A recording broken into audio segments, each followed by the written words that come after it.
Corona virus के बढ़ते मामलों के बीच देश में वैक्सीन की किल्लत ने हालात और भी गंभीर कर दिए हैं। केंद्रों के बाहर लोगों की लंबी लाइन लगी हुई है, लेकिन टीकाकरण अभियान में उन्हें दिक्कतों का सामना करना पड़ रहा है। इस बीच अब केंद्रीय स्वास्थ्य मंत्री डॉक्टर हर्षवर्धन ने बुधवार को एक अहम बैठक बुलाई। इस बैठक में केंद्रीय मंत्री ने कुल 8 राज्यों के स्वास्थ्य मंत्रियों के साथ कोविड प्रबंधन और टीकाकरण की रफ्तार पर चर्चा की।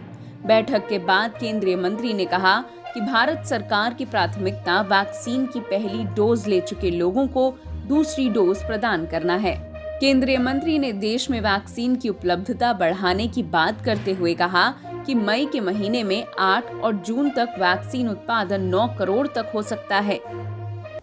हमारा आपसे ये रिक्वेस्ट है कि आपको एडवांस में सारी जो देश में वैक्सीन की जो प्रोडक्शन है, जो कि अभी लगभग मई के महीने में संभावना है कि ये 8 करोड़ के करीब होगी और जून के महीने में ये लगभग 9 करोड़ होगी।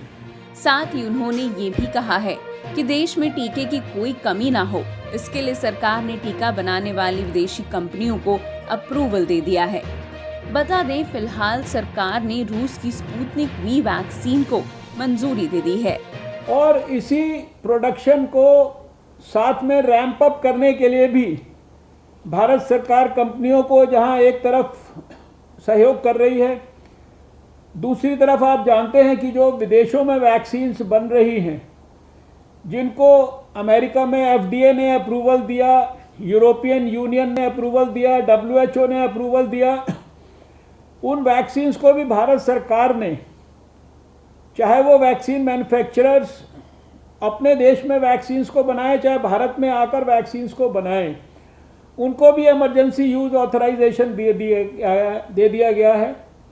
अर्थात वैक्सीन का प्रोडक्शन रैंप अप करने के लिए, देश में अधिक से अधिक वैक्सीन उपलब्ध कराने के लिए within the country also और from outside the country also, Bharat सरकार सब प्रकार के प्रयास कर रही है।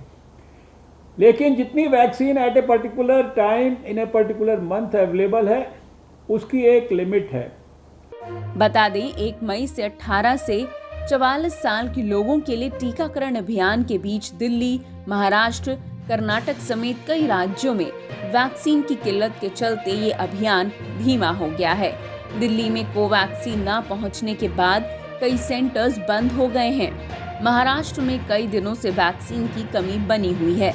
यहाँ भी कोवैक्सीन की कमी से 18+ के लोगों का टीकाकरण रोका गया है। वहीं टीकाकरण की बात करें तो देश में अब कुल 17,72,14,256 लोगों को कोरोना का टीका लगाया जा चुका है।